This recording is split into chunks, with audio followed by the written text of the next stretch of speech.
chest that got us far. We be them Raiders. We be them Raiders. We be them Raiders. Just wanna be that hater. We be them Raiders. We be them Raiders. We be them Raiders. We be them Raiders. Give me a stack. I'ma turn it to some racks. LA didn't wanna give us a home, but LV got us on the map. That be a fact, I fed it all on silver and black. Hard Carson and Mad Max got me in, but I've been down since the 90s. You don't want the black hole, homie, don't try me. Raiders roll deep, some say that we grind me, but we bring the revenue every time we grindin'. Third and some, and ball is done. Renfro caught it, and now he's spinning. Mariota on third, he's sprinting. R.I.P. Madden on Davis, and all of the Raiders fans that we lost since the beginning. It be that R, it be that A, it be that I. Our defense bang, it be that E, it be that R, it be that S on our chest that got us far. We be them Raiders, we be them Raiders, we be them Raiders, just win, be the haters. What's going on, Raider Nation? It's your boy Chris with Protect the Shell podcast, man. Welcome to Fan Talk Friday. Appreciate you guys coming through. You guys could be anywhere else, man. You guys are coming to chill with me. I appreciate it. Man, I apologize, man. I've been off for a couple weeks, man. Had some things going on, both, just in my real life, and also just wanted to take care of some things just from a mental health standpoint, and had to get my mind right so I can be good for you guys, man. So, as always, I got a good panel in the building. But before we get to that, man, I always got to show love to the Shield Squad, man. So just got to do a quick Shield Squad salute to everybody that's in the building, man. I appreciate y'all. Got my boy Robert Pena in the building, man. Salute to you. I appreciate it. Cool Kev in the building. What's going on? Got my boy Raider Paul in the building. What's going on, man? Appreciate you, my friend. Got my 2 cents in the building. What's popping? Let's see. Got my boy, member of the TRS, man. Shield Squad Leo. What's happening, man? Appreciate you coming through.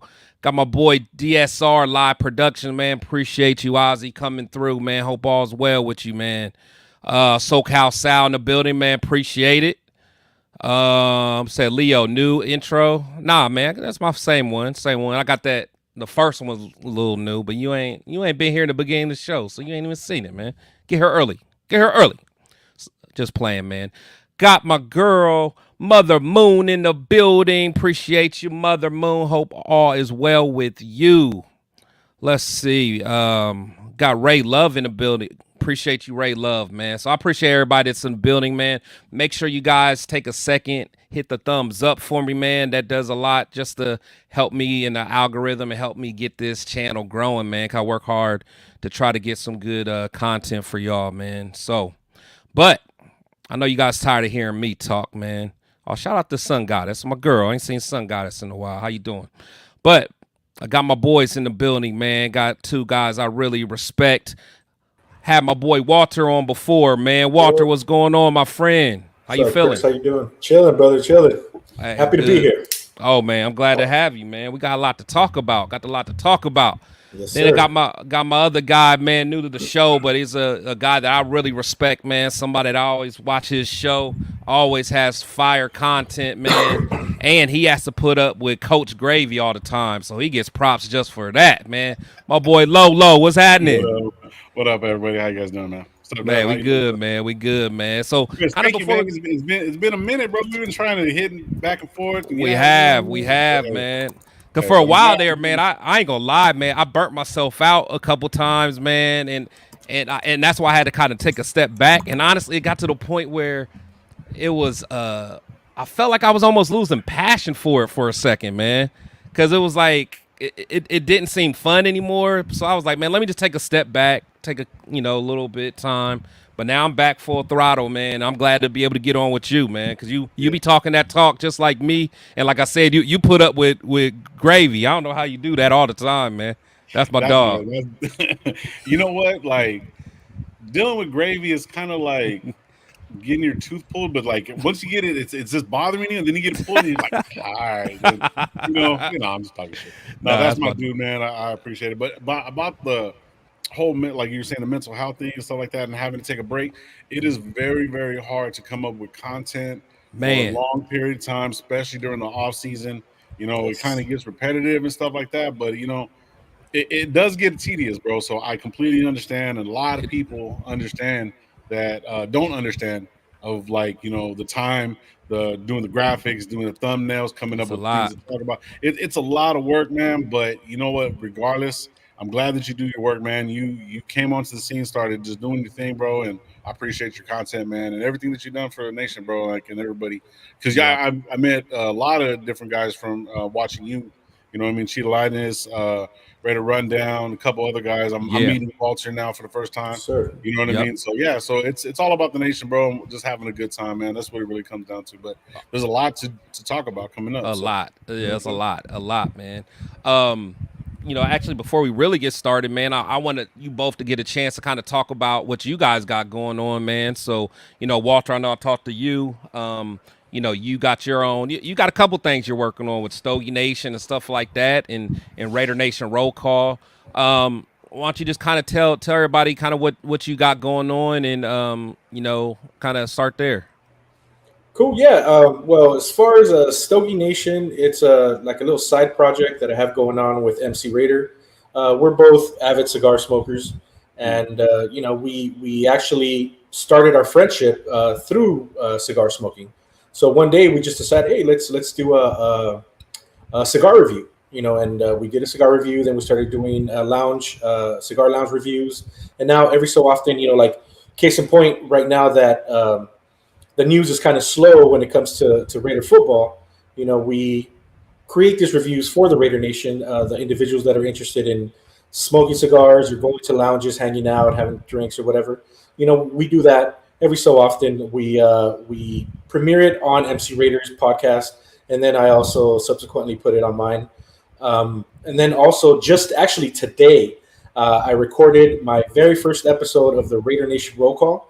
It's the podcast that I created to promote the Raider Nation subculture. And what I mean about the Raider Nation subculture is not just the conventional fandom, because there's a lot of people out there that are Raider fans that go to games, have little barbecues with their family and friends, go to bars or whatever.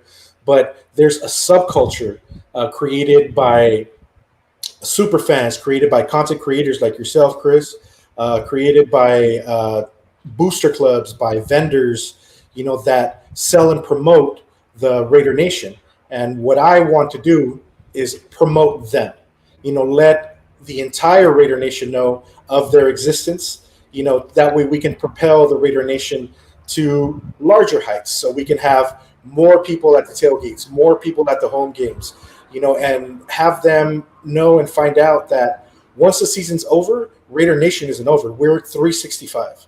It might be the middle of June right now, but we're still repping. We're still repping. And there's events like I think tomorrow there's a big Raider event in Arizona. Yeah. A lot of our friends are going up there, and a lot of people that aren't in the know aren't aware of that. And these are things that I want the entire Raider Nation to know.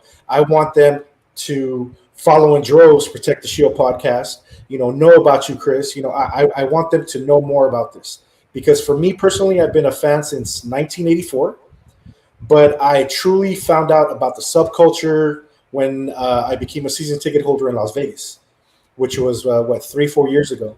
And I started noticing that it's not just a game thing. It's a lifestyle. And that's basically what the Raider Nation Roll Call is promoting, is the lifestyle of the Raider Nation. That's fire. That's fire, man. That's fire. Low, man. Tell them about your channel, man. What you got going on? yo, what up, everybody? Low. If you guys, most of the people in the chat, excuse me, know who I am. We pretty much I got together, started doing podcasting a long time ago, man. When the whole Rona hit and everything like that, and I've always been a fan since '85, man. Running around, you know what I mean. '83, I apologize, with when the Super Bowl, when I watched Marcus Allen do his thing. But yeah, like when I started podcasting, it was all a fluke, bro. Like it was just the way it all happened. It kind of just I had to get a microphone for this. I do music, but I don't rap or nothing like that. I just make beats. So. Yeah. I had to get all this camera because I had to do a presentation for school, yada, yada, yada. And I just kind of fell into it. Started doing a show with me and Raider Joe, and kind of just grew into the Raider Nation Live, and I met Gravy through it. I met Gabe through it, and everything like that. So we pretty much just started doing it. Like it was just us three. It was a long journey just to get to us three, but for the last year, I think about a year and a half now, it's just been all of us. We always stick together, going to games, all these different things like that. So like Gabe and his family have been pretty much anytime that I go to a game, they've been there and they've Yeah. taken care of me. Like you know what I mean. So yeah, and I just love talking ball. Like I always, play fantasy football and stuff like that, and never really had like this kind of platform just to talk about it. Yeah. Um, Ironically, where I'm at, a lot of my friends aren't Raider fans until now. You know what I mean? A lot of them are Dallas fans, Niner fans. I'm in Fresno, California, so there's like we're kind of in a like a weird place. But since I started doing the podcast, I'm running into tons of Raider fans everywhere in my area and stuff like that. And now I meet everybody around. So yeah, but it was me, Gravy, and Gabe doing Raider Nation Live together. Gravy has his podcast. I'm going to be starting a different podcast, but as far as anything else, Raider Nation Live, we go live every Tuesday, Thursdays, and Sundays, and it's pretty consistent, man. And yeah, I love doing the content, man. I'm Yeah. happy. That's fire, man. Y'all definitely got a good show. Thank Man, you. but the reason we here to talk about these Raiders, man. So the big thing, man, mini camp is over. Heard a lot of great things just coming out of mini camp. So these guys get a little bit of quote unquote rest until training camp. Mhm. But just the mini camp madness, everything that we've heard. I don't know about you guys, man, but I'm super stoked about this damn defense, man. That's everything I'm hearing about, just how this defense is coming along, how they're just flying around. What are you guys' thoughts just kind of going into it, like as far as what you've heard about the defense, and what are your kind of like early expectations for what this defense is going to do and how good they can really be? I'll start with you, Walter. Well, I think personally they're going to come out. They're going to hit the ground running. Yeah, Because they already have the momentum from the end of last season or mid last season to the end, and they just excelled. Under AP, they showed us what a true Raider defense could do. Right. And I think during the offseason, they've been showing their commitment to this team, their commitment to the players, the commitment to the organization, and being there, training together, practicing, and just being around each other, which is very important in any type of situation, may it be social, may it be sports. Being around your comrades, having that connection, makes things a whole lot better once it's time to hit the field and play. Because a lot of these guys, in years past, you see guys, they'll show up, they'll put on their uniform, walk around, do a little weightlifting, and then their mind is already on their vacation with their families, or properties are going to go buy, or things are going to go see. They're not thinking about the next season. It's whatever for them. But Right. this year, all that seems different. There's so much buzz, so much talk about players being in the training facility, practicing, weight training, doing what they got to do to get better for the next year. And then obviously having all these new rookie schmucks on opposing teams challenging our defense already, that's extra. That's actually helping these guys, motivate them to do even better. And I'm actually excited. Like I was talking to you earlier, Chris, I can't wait for football season to start. Oh, It's going to be something we haven't seen in probably 20 years, I believe. For sure. Lo, what do you think, man? You know what? The one biggest thing that I've took away from everything that's transpired, like with with Coach AP coming in, having that attitude, the kind of push of what the defense did with Graham going into the like second part of the season, you know what I mean, the last 9 games, how the defense transformed the way they were playing free and everything like that.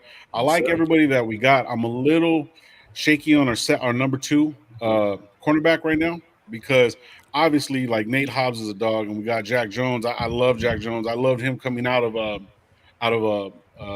New England, right? I Yeah, knew beast. this guy was dope. I knew Yeah. he was, like, you know what I mean? I was like, man, New England always knows how to draft fucking cornerbacks, man. They do. They So do. you know what I mean? So when I seen that, and I was like, we brought him in and kind of just it settled in. But now that we got Christian Wilkins, bro, dude, like that's gonna change everything for like the development of what's the name, Bennett. You know what I mean? Now face on apparently, and during the whole apparently during the during minicamp, whatever, not him and face on were going back and forth. Don't be stuttering. You know what? Gravy, god dang it. Hey, Gravy. Hey, he got to knock the rust off, man. Yeah, no, see, because I'm always running the show, and he's like, just click buttons and just don't say nothing. You know what I mean? But no, going back to our secondary, well, actually our cornerback room, Bennett, like we talk on the show a lot. Bennett has the speed, but you can tell that like something was off with the defense and him last year. But with like Christian Wilkins, they're gonna apply pressure with Kuntz, speeding everything up. You know, John Jenkins too. You know what I mean? So it's like that defensive line is gonna give these guys, you know, a little bit that extra second. You know what I mean? To give that rush to where they're gonna have to push the ball out faster. So that's like Bennett's like good. Like it'll be good for Bennett to develop in it. But face-on's coming up, bro. So that I'm excited about the whole front end, like the front seven. I'm kind of a little iffy on Diablo and Bennett. That's my two biggest things. The secondary, I'm good with as far as Epps the safeties Morg. A lot of people give Morg shit. I like Morg, bro. Well. Yeah, he turned up last year. He developed well. Epps is he didn't really give nothing over top, bro. So the defense going into it, the defense is solid. I'm just worried about a little bit more about the offensive side of the ball, to be honest. But no, that's the defense. I can see as top 8. To be realistic, 8 to 10. I'll be happy with that because we haven't had a defense under 20 in years. Years. Yeah. So for me, bro, like I'm excited about it. I wonder if Amari Burney's going to actually do anything this year. You know what I mean? He's up. He's. I don't know, man. It's like I thought he was going to come in, and we're looking at him and everything like that. But Eckenberg, bro, that guy right there, him. He's a thumper, man. He's an old school backer, man. Yeah. He goes downhill. A lot of my friends are Buckeye fans, man. They really said we got us. They said we got us a dog. He said he may not start off right away, but he said once he kind of understands the game, like the different speed of it and stuff like that. They say we might have a dog on our hands, so we'll see. Yeah. We'll see. How does the Hondo say it? Dog. Dog. Yeah. Yeah, man. Yeah, so I'm excited, bro. Like I really am, bro. Like there's so much room for improvement. Yes. But I see us top 10, 8, 10, probably in that area right there, going forward. And that's gonna be really, really good just overall. As long as we stay healthy. But the secondary is just a little bit that number 2 is kind of shaky because look, Nate Hobbs is great.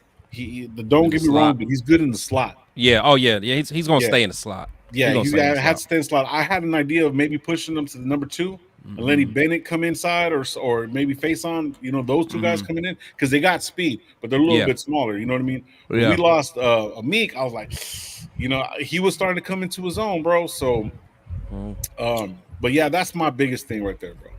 Another positive note is that we have a lot of money to pick up any free agents if need be. That let's say some of the players don't come through or there's injuries or whatnot. We have that money saved just in case of that emergency. We gotta be careful with that money though, cause we got a lot of people that we want to like who I think we're gonna need to re-sign, man. Cause I'm so big on re-signing the homegrown talent, man. That's that's why the Jacobs thing kind of stung a little bit, but it's something about getting those guys you draft. I mean, because honestly, if you think about it, that's what all the good teams do.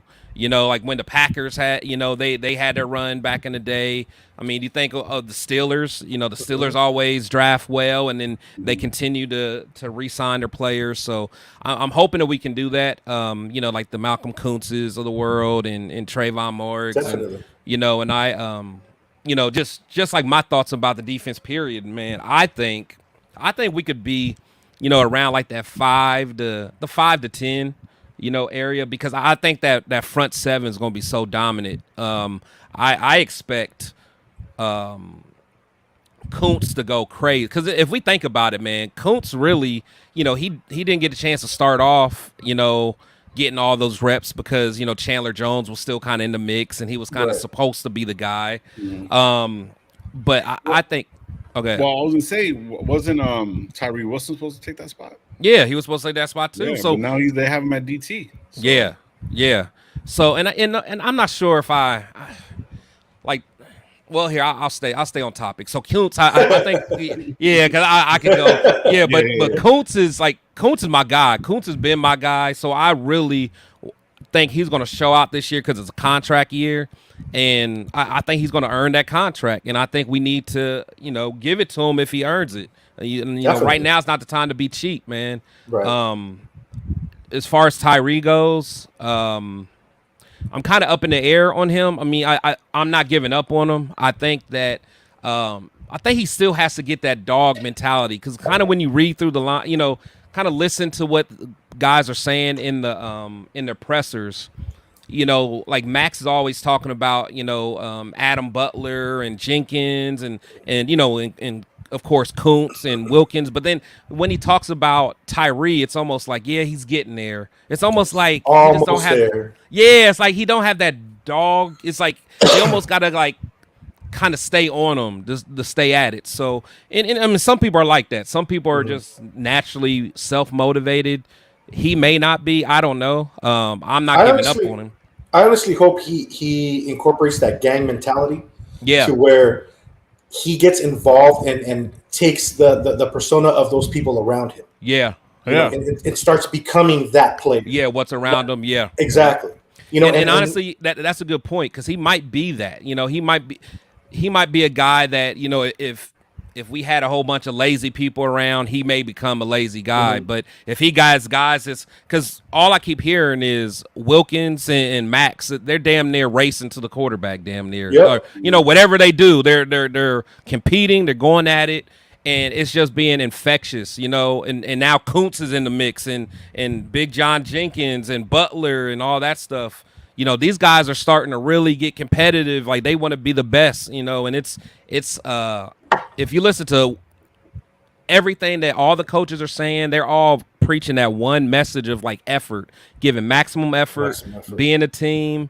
We weren't hearing this last year, under the McDaniels, regime. We weren't we weren't hearing this, I get like yeah. Hey, I mean, it is what it is. It's like a nightmare, man.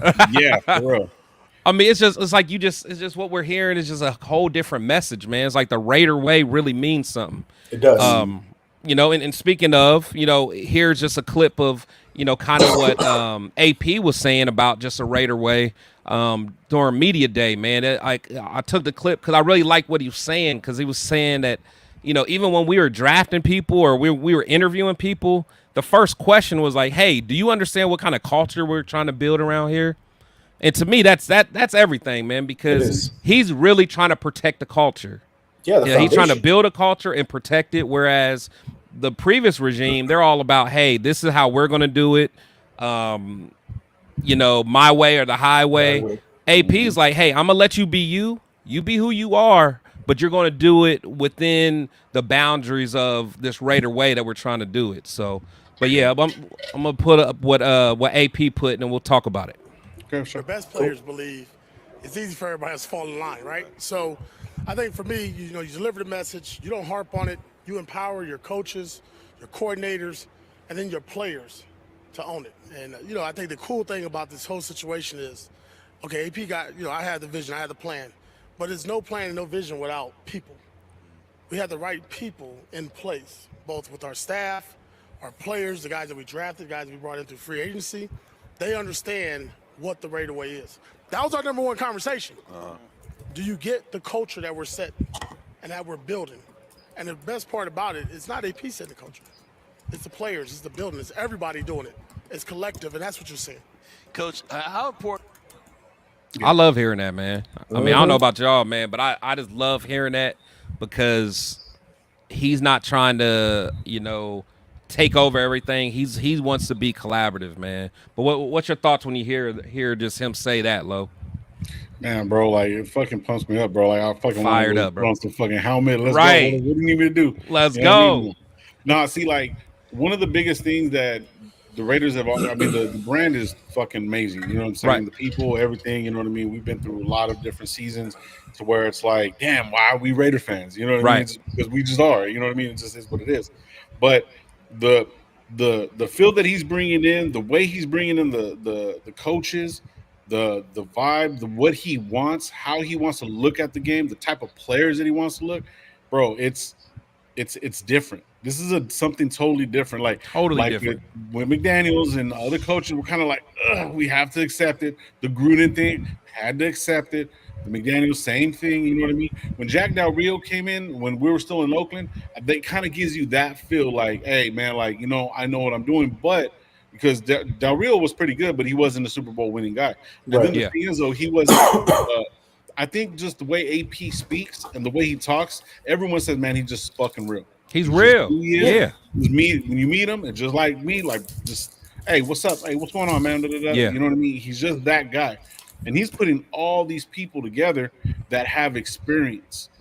The experience in that room, bro, in that coaching room, bro, it's rare. It's very, very rare. It could be a bad thing, but I don't see it being bad. Nah, there's no way it could be bad. Yeah, they said it. Yeah. They said it's like about 80 years of experience, coaching experience in there. Yeah, between filming and exactly. Yeah. And they're just advisors, right? Yeah, and that's a great thing. Well, isn't what's the name of an assistant coach? Who? Okay, so the coaches are. I thought they both are advisors. I think. Who? No, what's the name's an assistant? Assistant coach. Philman's an advisor. Yeah. Marvin Lewis is Marvin Lewis is assistant. Oh, is he? Oh, okay, I thought he was coach. an advisor. Okay. And see, I like the way he talks about it because, like, you know, Graham, like he even stated in that interview, Graham's defense and all those guys went up because look at what he had did with Ray Lewis and the Ravens and stuff like that. Exactly. So them two combinations, bro, man, it's only gonna get better, bro. Like especially on the defensive side of the ball. So everybody that he's bringing in, you could tell like it's not a relaxed environment. It's like, all right, we're strapped up. Let's go. Yeah. Let's go do what we got to do. Let's shield right. up, do whatever we got to do. Let's go handle business because you're not having to worry about egos. Checking the ego at the door. That's a big thing, bro. That's a big thing. Especially coming from the last regime. Yeah. You know, and he's seen the fucking downfall of how not to talk to players.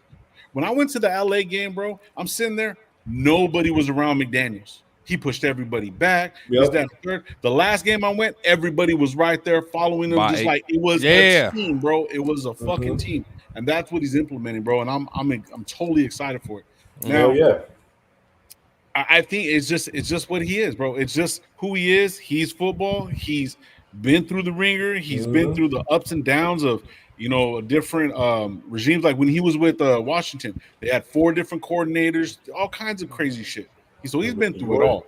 So he knows exactly what he needs to get out of his players. And for him being undrafted, that just tells you everything. Yes, sir. Yeah, you know what I mean? I appreciate everything that he's doing for the nation, bro. Yeah, I definitely see a lot of similarities to the Raider coaching of like the late 60s, early 70s, where they would tell the players, do what you want to do. But as soon as you hit the field, it's game time. Yeah, that's it. You know, you go fuck around. You go mess around. You can go party, drink, womanize. But when it comes down to game time, you produce. Yeah. You know, and they gave them that freedom. They gave them that confidence of knowing that they're gonna do what needs to be done when it's that time. And that, man, is, oh my God, it's just such an awesome feeling knowing that the coach has the trust in the players. But also everybody seems to know their position. Yeah. You know, because obviously, you know, you have the elite players. Everybody knows who they are. You have your, you know, middle echelon players, and then you have your support players. And everybody knows what they have to do, and no one is trying to one up each other. Everybody knows their role, and it seems like it's going to work out. Excellent. Everybody knows the role. I mean, even listening to Marvin Lewis's presser a couple weeks ago, just kind of what he was talking about, like what his role is going to be. Like the first thing he said was speak when spoken to. Like he, you know what I'm saying? Like even someone who literally, like people forget, he literally coached probably, I know the best defense that I've seen since I've been living. I was probably too young to kind of see that 85 Bears. I mean, I was 3. But like as far as like since I've been really watching football, that Ravens defense is the best defense I've ever seen. And that's his defense, So Right. You think about that, and then you think about AP being the captain of one of the best defensive performances we've seen for a team that beat Tom Brady and them in the Super Bowl, which literally many people can say that Brady offense that year was probably the best offense we've seen ever had. Yeah, that was that offense was ridiculous. You know what I'm saying? That was an undefeated season, right? Yeah. When when Randy Moss just went bonkers the year after he left us. He left us, right? Yeah. So it's just like little stuff like that, man. It's like, I don't know, man. It's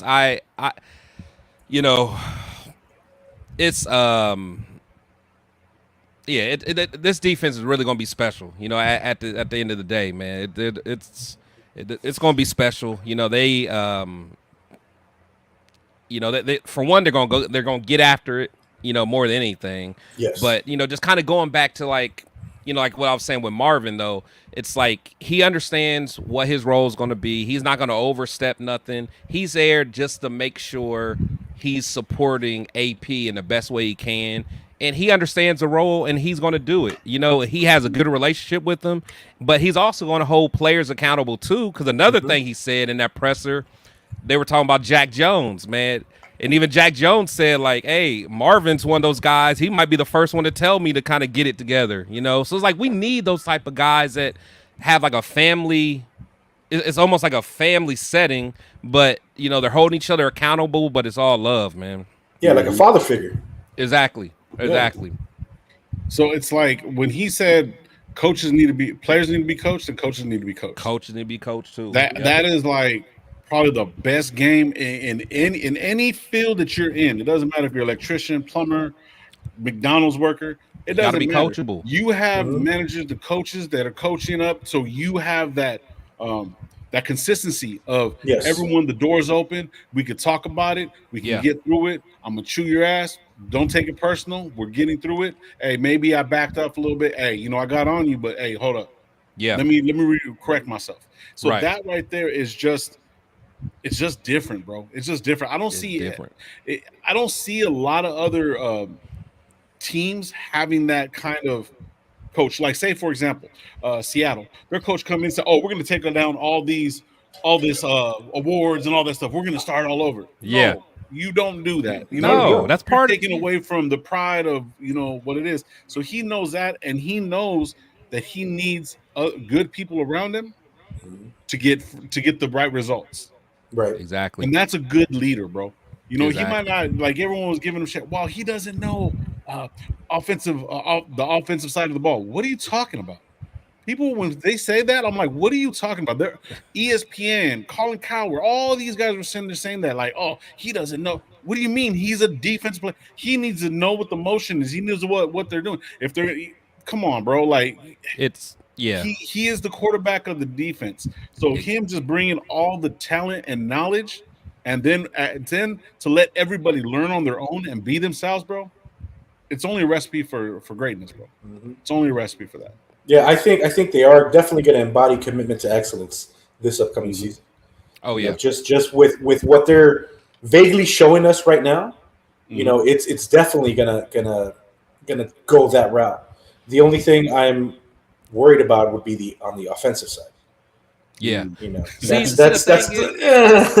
the thing is, like, I can't even say I'm worried about the offense. I just think that I'm so confident in what our defense is going to do.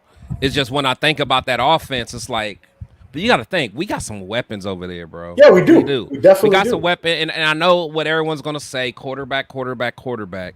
But, man, when you got those weapons, if you can just get a quarterback that don't turn the ball over and that can really, just be a point guard out there, man. Just Right. facilitate that ball, man. You Yeah. you don't gotta be Mahomes. You No, don't you gotta don't. be You Aaron don't. Rodgers, man. Just don't. facilitate. Just go by go by the game plan. Find Right. an open guy. Let your playmakers be dogs. No, and then also get a good enough offensive line to give that quarterback the time to do That's- what he needs to do. Because key. Case in point, That's key. New England. Tom Brady. Yes, he was a great quarterback, but he was a statue, and the only reason he was able to do what he did is because he was given the time. And if Yeah. go ahead. Yeah, and I think if we're able to do that this upcoming season, whoever is placed in the quarterback position, I think they will excel if they have the time. Yeah. And the thing with Brady too is, he was a statue. And I mean his line was good, but the thing is he got the ball out quick. He knew Right. where to go with the ball. And honestly, for Aiden, to me, because a lot of people want to say, Aiden, he's not athletic enough. For Aiden to be successful, he's going to have that cerebral type mindset. So I'm not giving up on him. Me either. Yeah, I do think that Gardner is probably going to win the position. I think he will, but I'm hearing some good things about Aiden though. A lot of people are saying that he's throwing the ball well.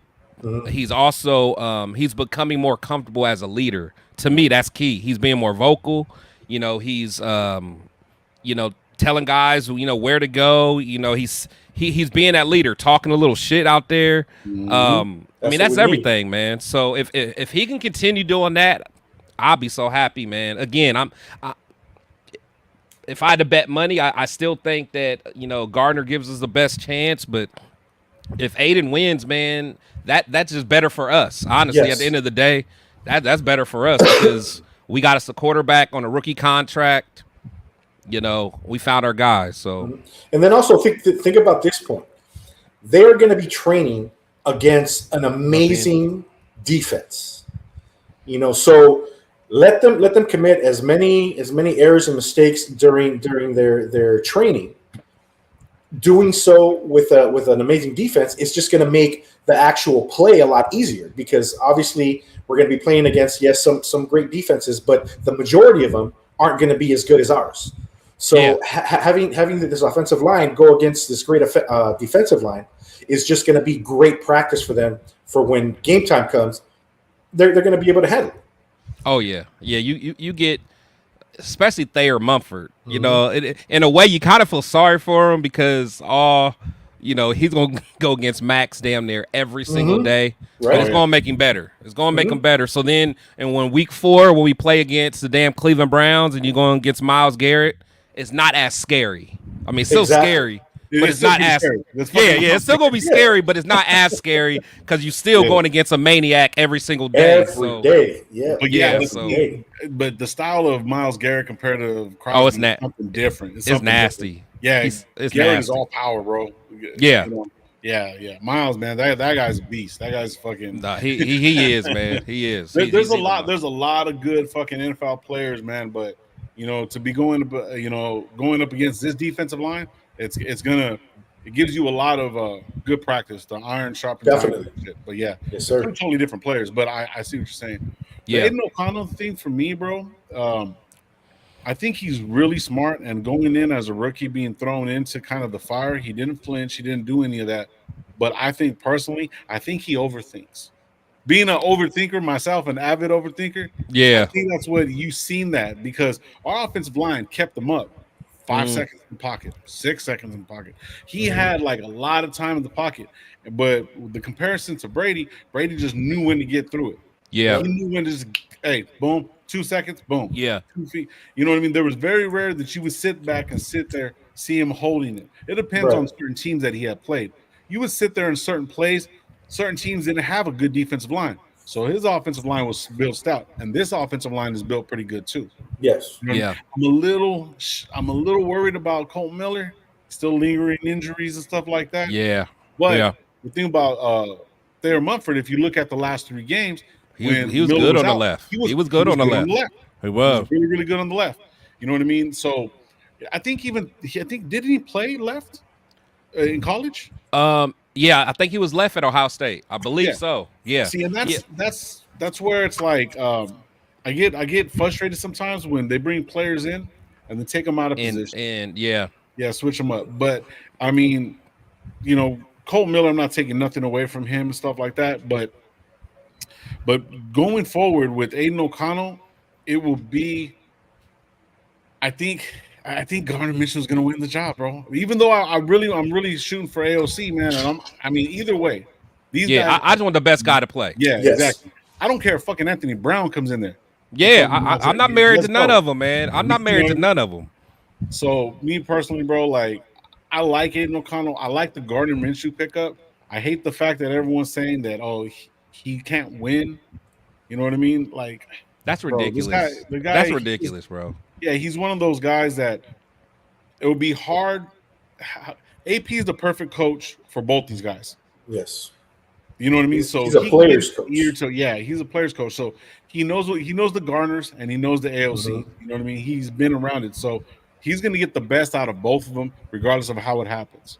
So, I mean, just that offensive line on the left side and Thayer Munford is the only little thing. But Jackson Powers Johnson, man, he has a little bit of history of being injured. A little bit. But he's a beast, though. He's fucking. You see how big that guy is? Oh, dog. Baby. Hey, I was telling everybody that would listen that I was like, honestly, if we traded back in the first round and got in like picked up another pick and got Jackson Powers Johnson like in like late 20s, I would have been okay with it. I was telling everybody that before the draft. I'm like, look, I don't want to trade up to get nobody. I don't want to give up a whole bunch of draft picks. I'm okay with trading back and getting someone like Jay, getting him.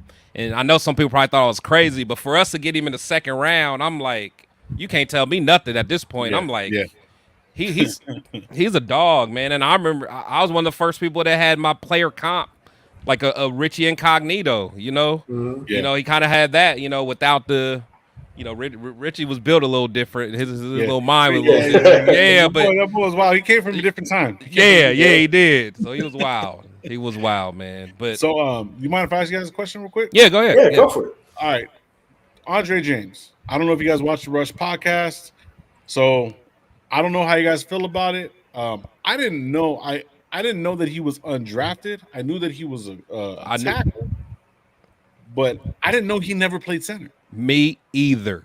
Really? I had no fucking clue. That right there, I just said, "Oh shit!" I gave him a pass. I gave him a pass. Did you know that, Walter?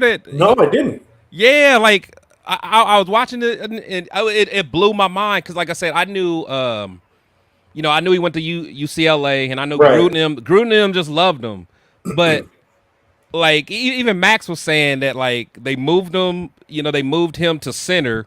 And, like, he was, like, snapping the ball over the quarterback's head and shit. And Max was like, who is this guy? This guy sucks. Yeah. He was like, bro, I never played center before. I'm like, that makes a lot of sense now. Yeah. But and why did they do that? They just saw something in him, I guess. I don't know. It was a Gruden pick, right? Yeah. Yeah, Gruden. Yeah. But was he picked up as a developmental player or was it like, So I mean, pretty much. Yeah, shout out the GOAT, man, Josh, man. We were bullshitting about it yesterday. I actually, after I watched the podcast with the Rush with him on it, Josh, when we were talking about it last night, he said that him and Colt Miller were they played together. Yeah. For going all the way through and stuff like that. And when he got hurt, he would play for him, whatever. He came in, yeah. He was just an undersized tackle because Colt Miller's 6'7". Yeah, long arms and big, he's just a monster of a man, you know what I mean? And then also Andre James is 6'5". He's not a small guy. No, not at all. So he was always with them. So when he came in, I guess somehow he's like, hey man, he was undrafted. Check him out. He might be, whatever. Oh, okay. Colton told him about him. Brought him in on the undrafted, and then they're like, all right, we're gonna put him at guard. And then so forth. I guess he got really, really close with Hudson. Hudson was like kind of had the same build. Yeah. He turned around and said, hey, bring him on in because Hudson was getting a little bit older and they didn't have the center. So they're like, hey, man, we're going to try to slide you into this, whatever or not. So that's exactly what happened. Okay. That makes sense. So that's how we kind of just fell into it. And if you're an offensive lineman and you can go from any single spot, I think even James can even play guard. he could play guard if he. Oh if he yeah, really of wants. course. Yeah. Right. So Yeah. kind of like the same thing with Parham, but Yeah. Parham had actual snaps as a center. Yeah. Oh yeah. James Yeah. never did. Yeah. But yeah, man, a lot of people were pissed off about the pickup. Being as far as them giving him a contract, they were like, "Oh, get rid of him." But crazy stat: out of 1,000 snaps, he only gave up 4 sacks and I think 20 pressures. It's not bad, bro. That's not From bad. 1,000 It's not snaps. bad, but man, But I thought it was at the wrong times. yeah, I was about to say Right, the right. pressures he do give up though, they look bad. It's like he gets drove into the quarterback. But no, but shout out to him, man. Like honestly, that made me respect him a lot more because that's a hell of a switch, you know, coming in there, never playing that position before. So, you know, I still would like to see him get a little stronger just so he can you know, go against those nose tackles a little better. You know, because he always struggles against like those real power, you know, the nose. But yeah, as far as like being a center that's good for the zone scheme and he can move and he's good at that. So Yeah, you know, he shout was out way to him. better in the zone scheme. Oh yeah, for sure. Yeah, way better in the zone scheme. So I think he'll be a little bit better. Yeah. Yeah, I was just wondering because you know a lot of people giving him shit. Yeah. Like me, I don't mind them. I just it's just if we stayed in a power scheme, it's just like man, he needs like people around him that are strong. So I'm not sure how strong Parham is, but I know Jackson Powers is strong as hell. Yeah. So you know it's good to have him next to you if he needs to help double team, you know, somebody. So yeah, so I don't know. What What do you guys think about a 3rd round pick with Glaze? I think he's a I think he's a developmental player, but he already has like the footwork to be good for you know, for pass block. You know, he was one of the best, you know, as far as pass block rating. So could we have gotten him a little later? I'm not sure, but you know, if he already can, you know, do pretty good with the pass blocking, you know, I'm good with him because as far as a run block, that's more of a mentality. You know, I think he can get that, but you know, we'll see. I'm not, you know, I'm, you know, it's one of those things. We just got to see how he performs. Develops. Yeah, I heard It's that. early in the season. Oh Yeah. yeah. for sure. Is there any players that you guys are like excited to like coming into with the draft besides Powers and obviously Bowers too? Bowers looks like that 12 and 11 setup, bro. It's gonna be crazy. You know, I definitely won't want to see that 2 tight end set. Yeah. You know, see what they do if they replicate what New England used to do with what was his name, the jailbird. Oh yeah, Gonzalez. Yeah. No, not Gonzalez. No. Hernandez. Yeah. Hernandez. You know, to see if they do similar schemes to that, to where they use both tight ends. Yeah. And then also the blocking, I think, is going to be excellent Yeah.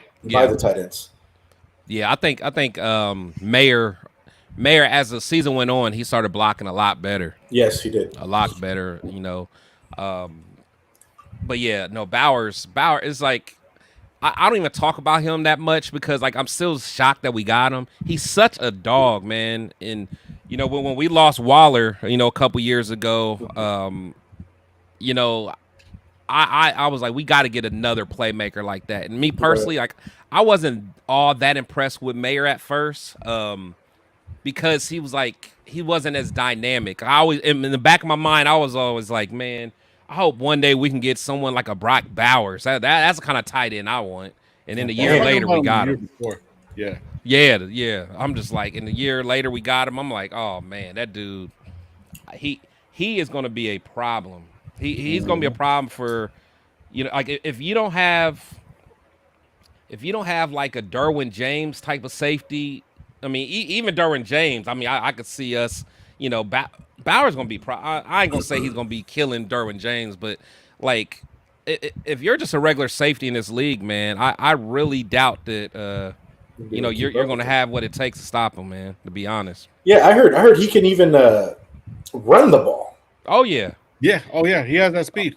Oh I, yeah. I was like, what the hell? Out the backfield. I mean, he can play Yeah. fullback. I mean, you can motion him out. Like it's gonna be a problem. Like if a team is in man to man, and you motion them out, you got like a middle linebacker trying to guard them. It's just taking candy from a baby. Hey, Raider Gabe has a question. Shout out to homie Raider Gabe, bro. Yeah, shout out Gabe, man. I was about to pull that up. So Gabe says, question for the chat and panel. Is the nation not part of all of us that bleed silver and black? I only ask because apparently only certain people could claim Raider Nation. Wait, did I read that wrong? Question to the chat and panel. Is the nation not part of all of us that bleed silver and black? I only ask because apparently only certain people could claim Raider Nation. So Yeah, what's he saying? I'll just put it out there. So I got a email saying can't use Raider Nation. From who? Wait, what? Yeah, it's crazy. It's crazy. So, but the thing is, though, it's like where it came from and who was attached to it was another content creator that been around for a while. And I kind of was looking at it. I was like, what the hell? So, but it's like they can use it, but we can use it. And they said that I knew it was dumb when they turned around and said that the term Raider Nation was Is it trademarked? by the Raiders, that some guy named, I can't even think of his name. I just erased it. But the name Raider Nation was dubbed like they were trying to like cease and desist letter. All for you, all for y'all's name, the Raider Nation Yeah, Live. but it was I'm not gonna say their names because I don't really give a shit. But they try to say that it was copywritten and dubbed in 2022. I'm like, get the fuck out of here, bro. Like, you know, That's bullshit. yeah, exactly. That don't So even it's like, sound right, bro. yeah, bro. But it's just some dumb shit. But anyways, no. But like it was just dumb, like saying that we couldn't use the Raider Nation as. I'm like, dude, get out of here, bro. But Yeah. but the thing is, though, they're content creators. They're content creators, and Okay. they So you said they submitted a cease and desist? towards me, yeah. A physical copy? Like you got a copy sent to your It was digital. it's bullshit. That's bullshit. Yeah. Wait, so That is bullshit. see, Yeah. Yeah, that's funny. You know, because it in order, and I tell you this because I got a cease and desist letter from my own fraternity. Oh wow. because I had created some stickers with our Greek letters, right? But our fraternities it incorporated, so they own the rights to all the imaging and whatnot. And I had made some stickers. I had some extra, so I decided to sell them on eBay. Well, I got a written letter, like a certified letter, in the mail from our our lawyers saying that I had to cease and desist because they, you know, it's owned by the corporation. And I'm like, but I'm a member. It's like, it don't matter. So Yeah. it has to be physical, man. That whole messaging, I don't believe it. That's crap. Yeah, but it was just some crazy stuff. It's just, that's what That's wild. Because we were talking about it yesterday, but I did all the research this morning. I looked at it. I did the research, and the term Raider Nation was dubbed by the one and only Al Davis. Yes. And Yeah, nobody owns it. Not 2022. Yeah, you said 22. I'm like, you talking about 2 years ago?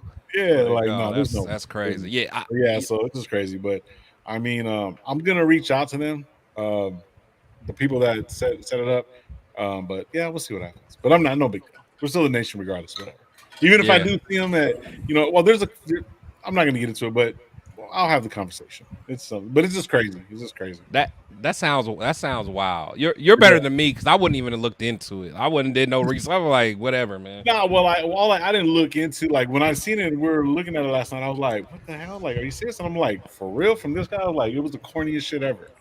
And I just kind of laughed about it. So, but yeah, so that's what he was talking about. It's crazy that, like, we're all part of the nation. We all love the Raiders. We all are part of our part. That's literally what a nation is. Yeah, exactly. It's all of us. Yeah. Yeah. It's not a subsection. Yeah, like we don't. Yeah. So yeah. So, it is what it is, man. But no big deal. But I mean, regardless, whatever, we're like, I've learned a lot during this whole podcasting stuff, man. It's Me kind of too, funky out here. It's kind of funky out here. man. I just want to be a fan, bro, and talk some Raider ball. That's bro, it. that I'm so glad you said that because I tell my boys Leo and that all the time, man. It's like I love the Raiders, and me being from Ohio, man. Like, so my mind, like my thought of like the Raider Nation, because there's not that many here in Ohio. You know, salute to all my ones that I know here in Ohio. But it's like whenever I did go to like L.A. or well, not L.A. but Oakland and stuff, I'm like, man, you know, I just love that camaraderie. Like, Yes. I just love the Raider Nation. But it was like, but then once I started doing this, and I started really like having to talk to people, you know, on social media and stuff, I started like, I'm like, man, there's a lot of cats in this Raider Nation I don't even like in real life. Like, you know, like I wouldn't even be friends in real life. Like, Word. and it's just weird, man. But like, there's a lot of good ones, like, you know, like Walter and like I got in like my Shield squad, everybody's in the chat. Like, I love, but you just like look, like you go on Twitter, especially on Twitter sometimes, you're just like, whoa. Yeah. Yeah. It's like it's I'm crazy. using Twitter now and IG. I just use it for promotion, bro. That's about Yeah. I try not to read too much into it. If I follow some Raider stuff and I share, like on IG, like I follow a lot of Raider content. You know what I mean? Like Solo Raider, there's Power Raider, there's that's how I met Josh.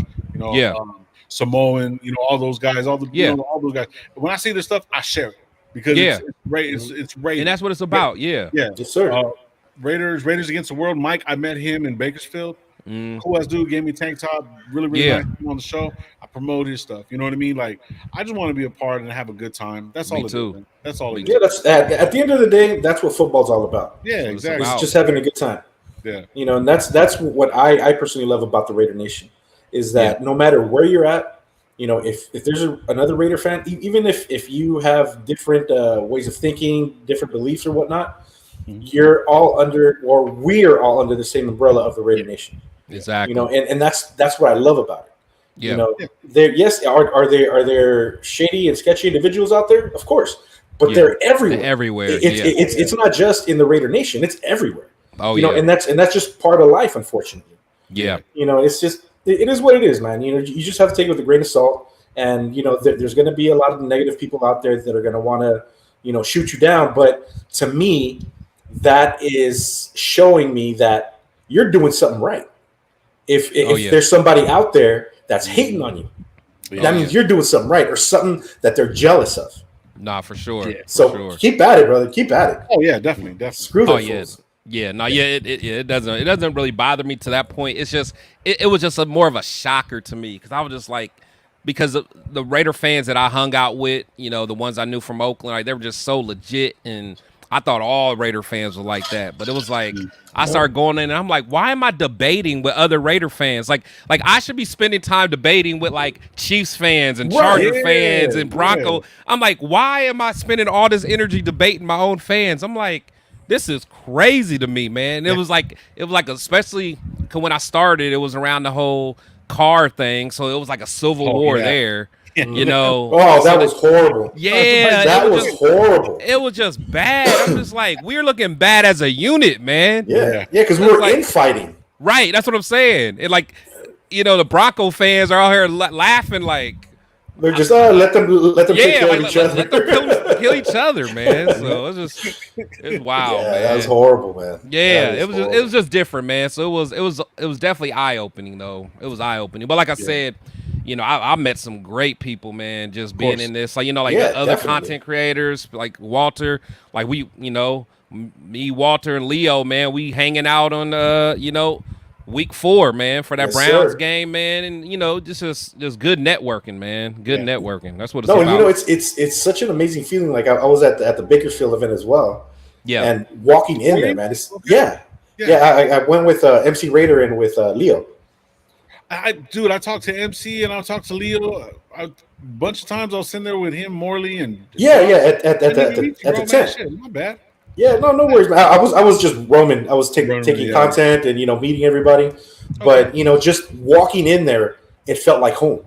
Yeah, the majority of these people I had never met in my life, but just knowing that we're all there under the same roof for a common reason, man, it was such a great feeling.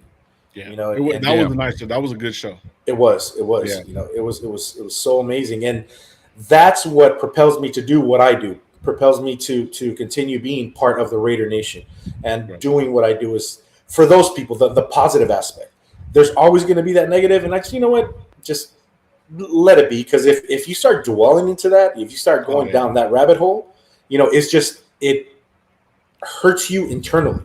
It starts messing with your mind, and you're giving them the satisfaction of allowing them to get into your head, and that's we don't got time for that, man.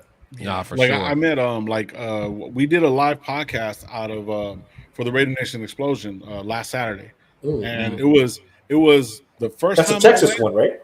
No, it was in Madera. Oh, that's right. Yeah, with shout out the Raider Rundown. Sir. Yeah, Raider Rundown was good, bro. But yeah, so I went from just showing up one year, the next year I ended up just doing the podcast. Someone said, "Hey, well, talk to this guy." That's Well, fire. talk to him. Got me backstage pass. I didn't ask. I was like, "Man, let me pay for it." No, bro. Like, come That's check fire. it out. Yada yada yada. Gave me the tickets. Shout out Mob. Straight up, dude. All the people that I met. Then this year I ended up doing a podcast at the event, talk to Metal Mayonnaise, you know what I mean, and stuff like that. It was a great event, good food, good people. It was a great time, you know what I mean? But it's just like you meet those good people in the nation that like, hey, I'm over here. Like the last game of the season, I was right there, right above the Win Club with Mob, just in there bullshitting because we were in the same section, That's fire. talking it up, whatever. Him and his wife are great people, and everybody that he's introduced me to. There's those good times, you know what I mean? And that's what I wanted to go moving forward. That's bro. what I want, man. Bro. You know what I mean? Everything else can go to the side. I'm not even worried about none of that. So. And let me tell you, having that frame of mind is contagious. Yeah. Because if you think that way, people around you are going to think that way, and it's just going to keep on spreading. And that's what we need to do, because for many years we've had a negative stigma as a Raider Nation.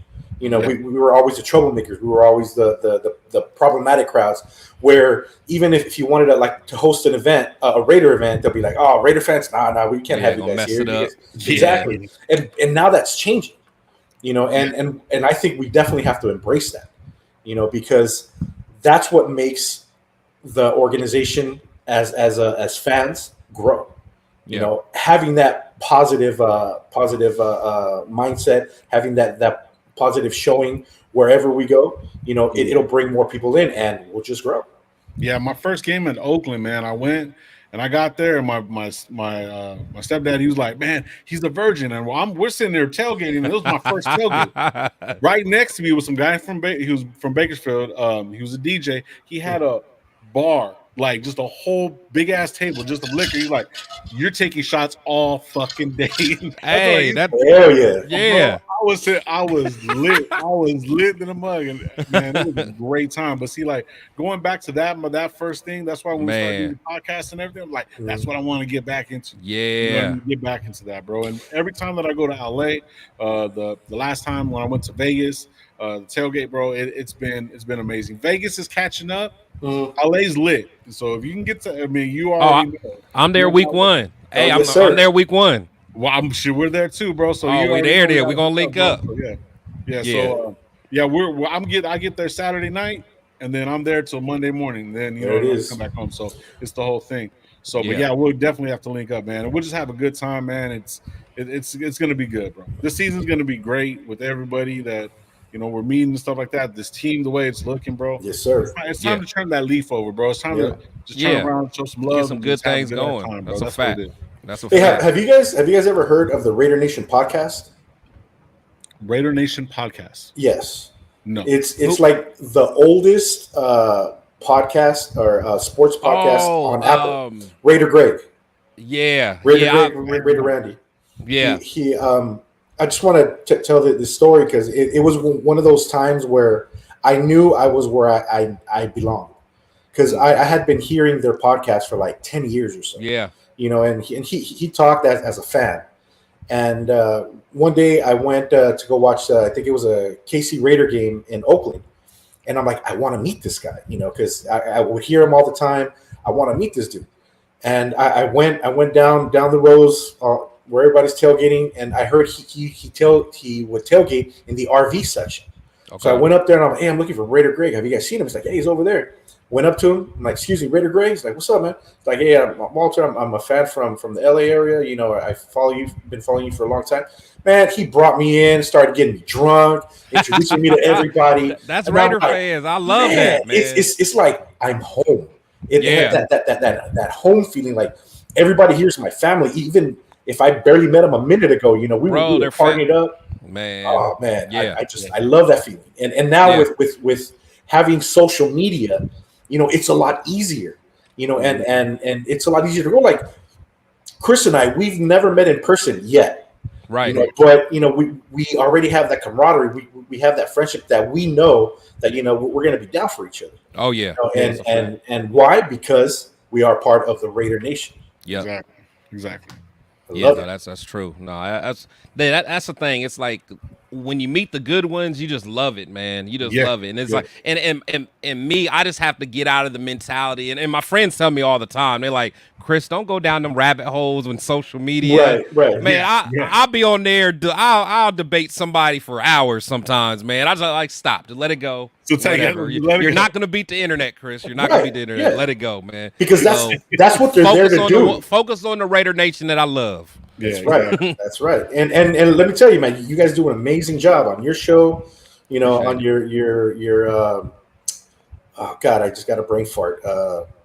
The show you got with Leo and the Raider Syndicate. Raider Syndicate. Thank you. Yeah. You know, Shout out to my Raider Syndicate. Yeah, brother. man, those are amazing shows that are giving a positive twist. Yeah, that's on the Raider Nation.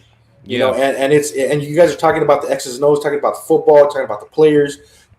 That is something that you're definitely showing the positive side of the Raider Nation. And you know, I commend you and all the boys for that, man. I appreciate that. You guys do an amazing job. That. So I got a question in here from Alpha One. Alpha, what up? He said, "What are we going to do at quarterback?" They are saying both quarterbacks are struggling. So one thing I'll say to that though, is don't get too caught up in offense struggling in minicamp, because offenses are always behind, especially if they're learning something new. Because for one thing, the defense, a lot of times, you can't run the ball. So the DBs know you're going to pass. Right. The defensive line knows you're going to pass. Everyone knows you're passing. So it's harder for the offense anyway. Now, if we still hear some of these things, towards the end of training camp and stuff like that, that's when we worry. That's when we worry. Yes, that's when we worry. But me personally, I would worried as of yet. You know what I'm saying? I think I'm hearing good things that Aiden's doing the things that I wanted to see him do, is kind of be more vocal, kind of have more confidence. Everyone's saying he's doing that. And I think Gardner, once the pads come on and the bullets start flying, I think Gardner's going to be at home and he's going to do his thing. Yeah, because Gardner right now, he's just catching up. He's learning. Exactly. To where AOC, he's already had some time to learn. He's been involved with the players, so obviously he has a bit more of experience with the existing team. Yeah. So it is what it is right now. That's why during this time of the year, I take it with a grain of salt. You got it's just kind of like it is what it is. If they say something, okay, maybe it's true, maybe it isn't. A lot of the times there's individuals out there that just want to create content. They have shows that they have to produce, so there has to be some sort of controversy in order for people to listen. So it's whatever, man. Yeah, for sure.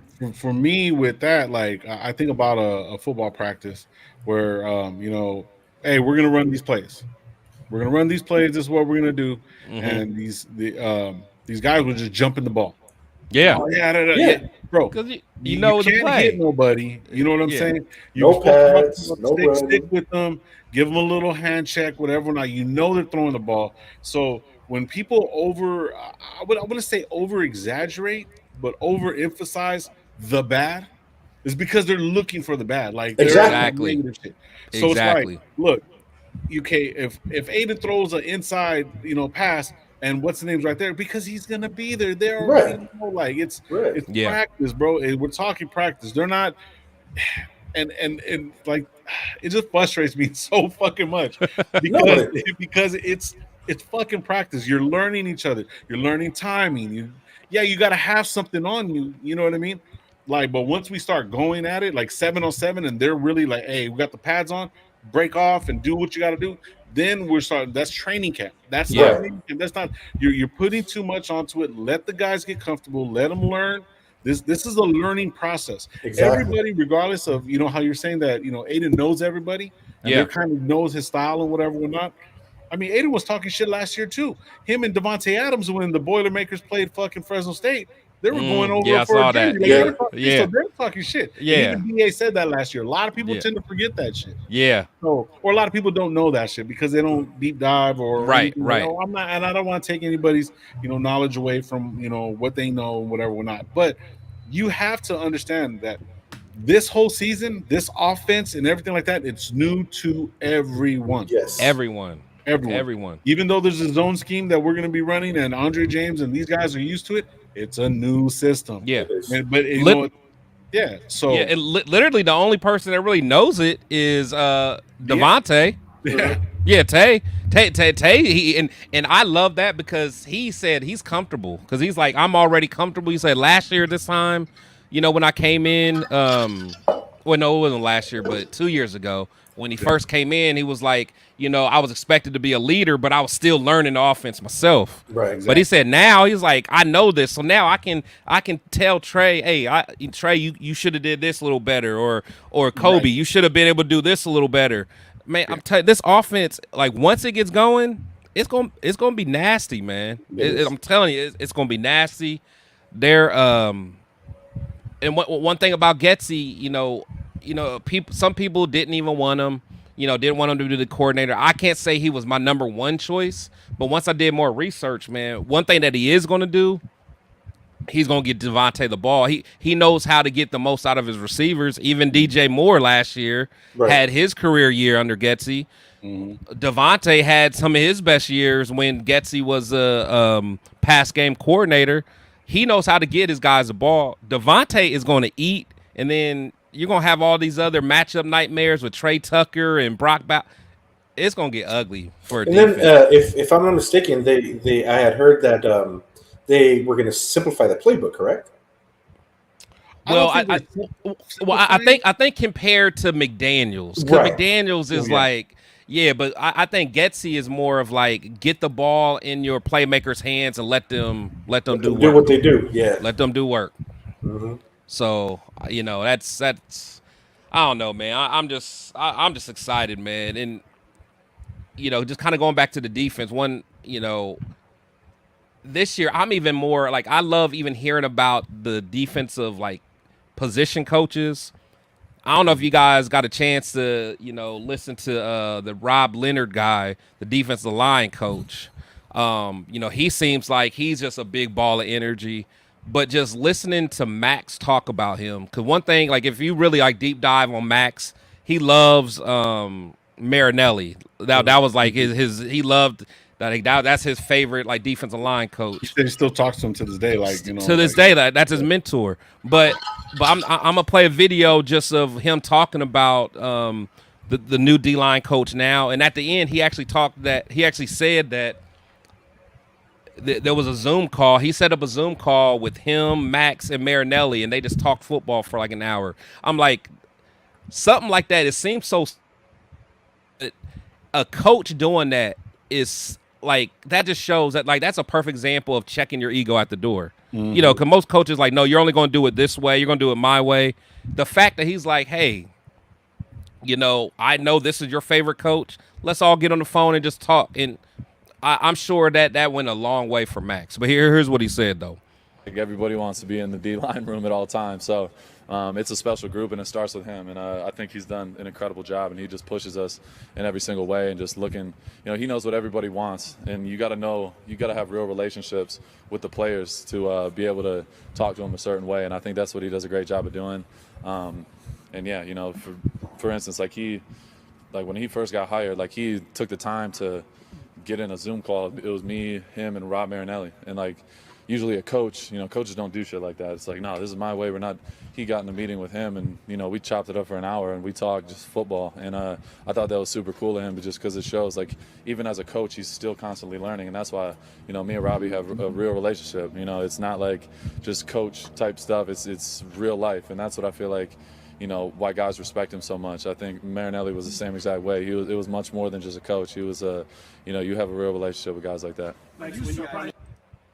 Yeah, that's just dope. I love hearing stuff like that, man. Can you imagine like someone under the McDaniel's tree calling someone like? Can you imagine McDaniel or calling Gruden like, hey, what do you think about like, it's just. I don't know, man. It's just a whole different feel, man. Yes. Like these guys, their ego, they're checking their ego. They're doing what's best for the team. I don't know, man. Just that fired me up. Yeah, one of the things that I liked about that, because if you guys really, really look at the NFL and what is happening, especially with the kids starting to get money now coming into the league, it's a different league. They're transitioning into a different style of football. Oh yeah, with the new rules, the tackles, and certain all that. things like that. So a lot of things are changing. So you have a little bit of that new and the old, and then the players, and they kind of all come together. That's like the transition of what the NFL is becoming, or what football is going to become, and what the Raiders are going to become. You know what I mean? So you get that old school, you get that new, and you listen. And listening is when you listen, you learn. Oh yeah. Keep your mouth shut, you learn. You know what I mean?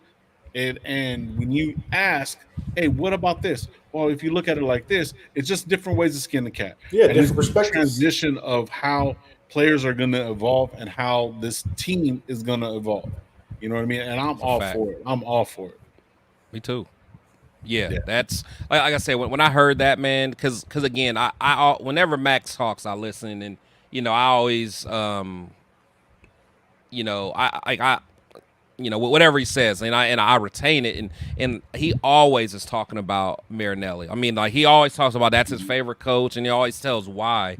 And again, the fact that this coach is literally took the time to tap into him, because Marinelli really probably got the most out of Max like early on. Actually, I ain't gonna say that, because Buckner, I like Buckner too, but but still, little stuff like that. Like a few years ago, you would never hear me talk about position coaches like I do now, man. That just shows what kind of, the setup that the Raiders have now. We're talking about advisors, we're talking about position coaches, we're talking about all kinds of stuff that we wouldn't have cared about years ago, man. This is just a new day for us, man. It is. Exactly. Yeah.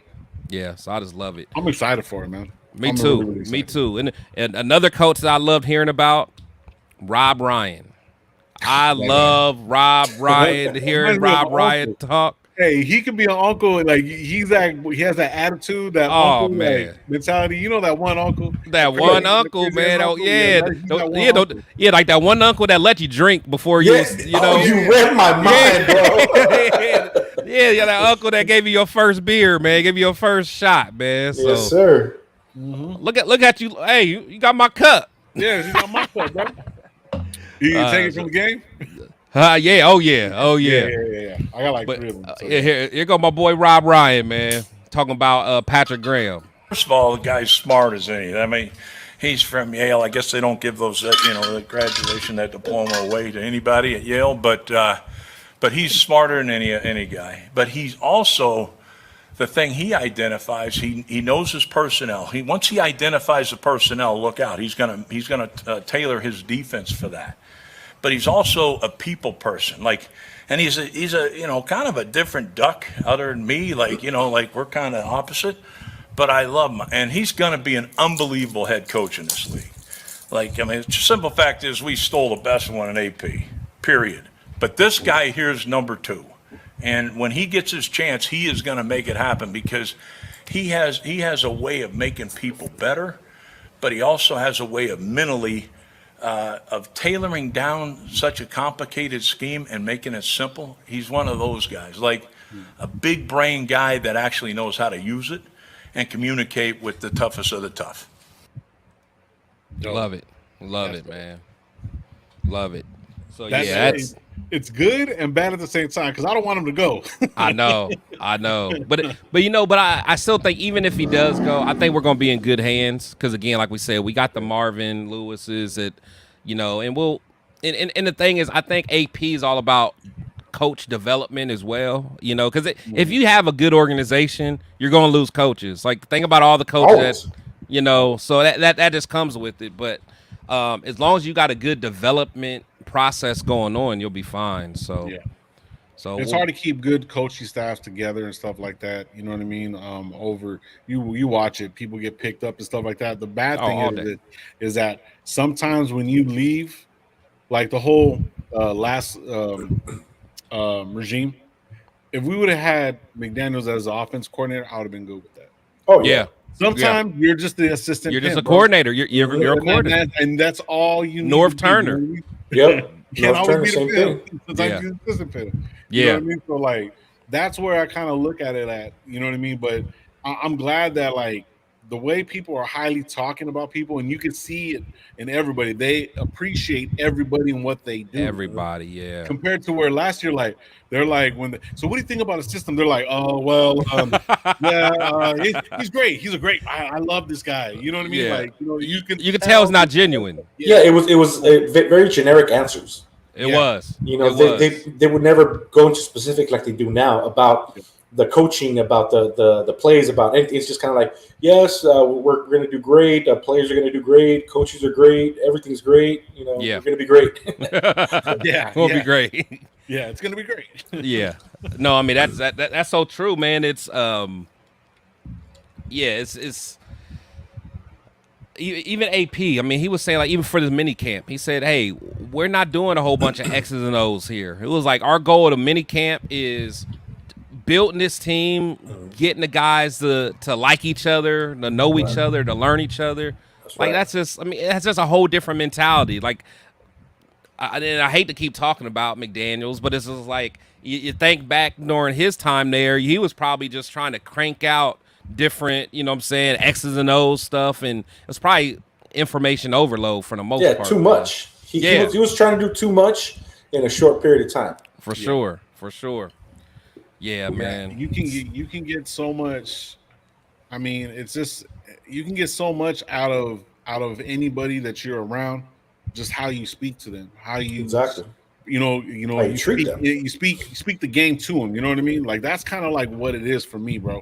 Like if you can speak well and get the communication right and have great communication, you're good to go. Mm-hmm. Especially in a team sport. Especially in team sports. You know what I mean? Yes, you sir. see teams break down. Look at the finals right now. Look at what they're doing. They're breaking down Dallas and them breaking down. You can tell the Celtics, even though I don't want them to freaking win because I'm you know what I mean?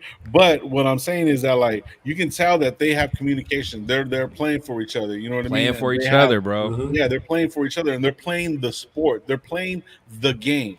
Yeah. They're not, hey, I'm this guy. You know what I Yeah, mean? they're not playing the position. Yeah, they're playing the sport and they're playing together. That's all communication, and that's what I see in the Raiders or coaching staff right now. That's And also the players are very receptive to it. Yeah, because there's been a lot of occasions in the past with not just the Raider organization but the organizations in general where the instruction was there, the right coaching was there, but the players weren't of the mindset to accept what was being taught. Mm-hmm. And that is definitely something that we are seeing now is that everything that the coaches are putting out there, it's being received by the players. And the reasoning behind that is because of the whole situation within the organization. Yeah. It's not just my way or the highway. It's like, look, this is what we have to do first. We have to gel. And then once we're a cohesive unit, then the X's and O's come into play. And man, I get excited just thinking about, these baby steps that they're taking to getting to that point where we're going to be an amazing team come next season. Oh, for sure. Trust the process. Shout out to Snoops, man. sir. Shout out to Snoops. But he's right. It's like just be genuine and they will follow. And I feel like that's what at the end of the day, that's what AP's doing. AP is literally who he is. He's rough around the edges. You know, he's not going to be the most articulate guy. He's okay. You know, he's a real dude from Compton. You know, speaks how he speaks. CPT. Yeah, them dudes. They follow that, man. And one thing that I love about him is he let the coaches coach. Right. You know, he's not trying to he was a great linebacker in his day, but he's letting that linebacker coach some linebackers. He's letting Patrick Graham do his thing with that defense. I don't know, man. It's just I haven't felt like this in a long time, man. So like I don't want to, drink the Kool-Aid too soon, but Right. They're saying all the right things, man. At the end No, of and the day. then he also he knows that he's human. He knows that he doesn't know it all. Exactly. You know, and he says it. You know, he says it with confidence. He's like, you know what, I don't know everything, but that's why I have these guys. That's why behind me. exactly. That's why I brought other guys that got more experience. And see, and that gives a sense of confidence in the coaching, I believe. Yeah. You know, because McDaniels, he was the end all be all. Yeah. You know, it was me, my rules, my coaching. That's it. You have to follow what I say. And with AP, it's like, you know what? I know what I know, but they know more than I do. And if there's something that I don't understand, something that I can't put out there to our players, I'm going to ask people that know, that know what to do and what to say. And I commend that because he's a true man. You know, he's not faking the funk. He is what he is, and his downfalls are being supported by other coaches. And he's not afraid to ask. That's a fact. I mean, because even think about McDaniels when he came in, he brought an offensive coordinator who's never done Mick Lombardi. Like it was almost like he just brought like a yes man. You know what I'm saying? Yeah, a yes like man. A filler. Yeah, he brought a yes man, and then even what's his name, the quarterback coach who Bo Hardigree. Kind of like they seem kind of like yes men. Whereas AP is like, no, I'm bringing people in that's going to challenge me, people that know more than me, all that, man. So yeah, because that's when you learn. When you get challenged, when there's something you don't know, that's when you learn. Exactly. You know, because if you continue doing the same thing over and over and over again, you're never going to develop. Nope. Yep. Yeah, I mean, the whole debacle with that. I mean, the draft was pretty good. I like the draft. Where we were going with it, but I mean, besides that, it was a hard pill to swallow. Like this, it just seems like this guy knows men. He knows football. He's been around football. He's coached at every single level. High school, every college. single level. Yep. He has been football. When's the last time did that last regime even touched a football besides getting hit or anything like that? Yeah, for years, bro, years. Come on, bro. And when everyone's saying like, oh, McDaniels and Brady's gonna come, man, dude, Brady didn't even like his ass. No, he didn't. Like, you know what I'm saying? Like, for real, you know what I mean? So it's like, for me, bro, I'm just so excited about everything that's coming up. And training camp starts the 19th, right? Yeah, 19th of July, man. Can't wait. That's when it's gonna get real. It's gonna get real. That's when we're gonna start seeing people getting hit and whatnot. Who's a couple injuries here and there. You know what I mean? Hopefully they're not gonna go all in, but you're gonna have to. You know what I mean? They're gonna be thumping. They're definitely gonna be thumping. One of the biggest things, I got a DJ here in a little bit, bro. I gotta take off, I'm about to be done. Yeah, I'm about to cut it off though. Yeah. But before we get out of here, one of the things I was kind of talking about going into training camp is Zamir White. Started watching some of his film, bro, in college, and then I watched the last 4 games, bro. And then what everyone's saying right now, and especially with Getsy's scheme and everything like that Zamir is gonna fucking eat. We were kind of talking about it on the podcast. He's possibly looking at 1,000 yards, which is not a big, and like shout out Gabe, he said this too. It's not big in this, not anymore. It's not big anymore. 1,000 yards, but that's a solidified runner. You know what I mean? But him coming in, bro, and he's gonna be going up against some fucking dogs, bro. I'm really excited to see what he's really gonna do, bro. Yeah, I'm a little worried about Matson. I don't know, because Matson and Amir and those 2 guys are very, very similar, just different sizes. That's it. They're Yeah, very, very yeah, similar. change Coming of- out the change of backfield, pace, catching the yeah. ball. You know what I mean? Yeah. I don't really see Matson going heads up. I've never really seen him go heads up. He had I don't one know, good man. year. Matson be running hard though. He be running Yeah. hard. He be running hard. I mean, he's cool. He's a good change of pace back. Yeah. Yeah, he's not gonna just run you over. But no, I get what you're saying though.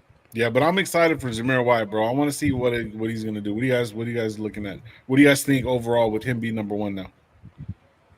Me, I'll let you go first, Dub. Well, I for the last few games of last season, he showed he has something, and obviously, JJ was still in there, so he didn't get the I think the practice and experience that he's going to get this season. He's going to be out there because he's going to be our number one, and I think he's definitely going to excel. He's definitely going to do a lot of great things out there. How much? Who knows? Yeah. It's all going to be on how well the offense gels, how well that they're going to be able to open up those gaps for him. Because that man running downhill, look out. Yeah, he's definitely going to hurt people. Yeah, he's definitely going to hurt people. Yeah, my biggest thing, I think he could be okay. In the day, I just have to see it. He ended the season pretty well. Sometimes his vision and I feel like his instincts, I don't know, but we'll see how he can do with the one cut and find a gap. So we'll see. But I'm honestly excited though. I hope all of our players go, do well, and we'll see what happens. But I think when you got someone like Brock Bowers and Devontae, and then you still got Trey Tucker and Jacoby Myers, you can't stack the box. You can't. You know what I'm saying? You can't stack the box. So he should be, running on some light boxes. So we'll see. We'll see. Yeah. I'm excited about it, bro. I'm really excited, man. Me too. Me too. All right, man. Well, we about to get up out of here, man. Shout out to everybody that was in the building, man. Let's see. I got my boy, real quick, Dirty 3308 is my guy from Ohio, man. Shout out to him. He had just had a quick question. Thoughts on the Raiders trading for Kamara? I hear Kamara sitting out. What's y'all's thoughts? I ain't gonna lie. I like Kamara. I've always liked Kamara. I ain't gonna lie. But he probably be kind of I think he'll be expensive still. I think he'd be expensive. Maybe 2 years ago, I would have taken him. Yeah, Definitely. But if he comes at a low, I hate saying lower rate. You know what I mean? Because I want everybody to get their bread, bro. But if he comes at to where it's not gonna where it's reasonable, break, reasonable. There you go. Yeah. If he comes in reasonable, but yet he does have a little bit of a case in Vegas. That he has some shit to happen. Oh shit! I forgot about that. So, Never mind. So yeah, that's kind of like like last time he was in Vegas, he beat up somebody. Yeah, he did. Yeah. Never So mind. that's where it's like he does have the attitude. Like Dirty's saying, he's saying that. He does have the attitude. I do agree with you on that. I do like his play, but I've always liked his game. Yeah. I've always liked his game. But where was he last year? But what about his? Because wasn't he recovering from injuries last year? Yeah. Or the year was- before, was last the 2 year years, before? I think year before. He's had some years he's missed some games. Yeah, so that's truly my concern. You know, because if we have the money, we have the opportunity, and we have the space for it, let's go for it. But the injuries, because what if we do get him, and we do give him decent amount of money, and a few games in he gets hurt, we're back where we started. Yeah, no, I agree. Yeah, I think that would probably I'm gonna say no. I'm gonna say no. Like now that I'm really thinking about it, I mean, I love his game, bro. Don't get me wrong, And then even Dirty saying Carr was his quarterback. That should have even been more of a reason for him to fucking run the ball. You know what I mean? Because Carr wasn't doing shit. Like respectfully. You know what I mean?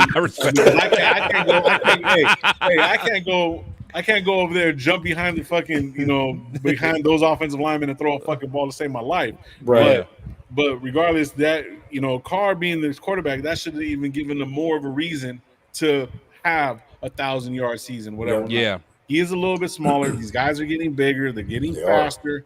You know what I mean? These linebackers aren't no joke no more. You know what I mean? Nah, they can run. They can run. They're coming out. You know what I mean? Especially the guys that are developing. You know what I mean? And regardless of how anybody sees it, the AFC West, there's a lot of good players there. There's a lot of good players on defense on both sides of the ball and on just in general in the NFL, bro. Yeah. Him having what is it? His 8th season? It should be about 7th, 8th season. Probably around there, yeah. Roughly, you know what I mean? Yeah, because he's getting close to 30, I think, isn't he? So that's that. That's that age for running back. So, so I regardless, I would. For me, it's a pass. For me, it's a pass. Ooh. You know what I mean? I'm gonna say for you too, Dub, a pass.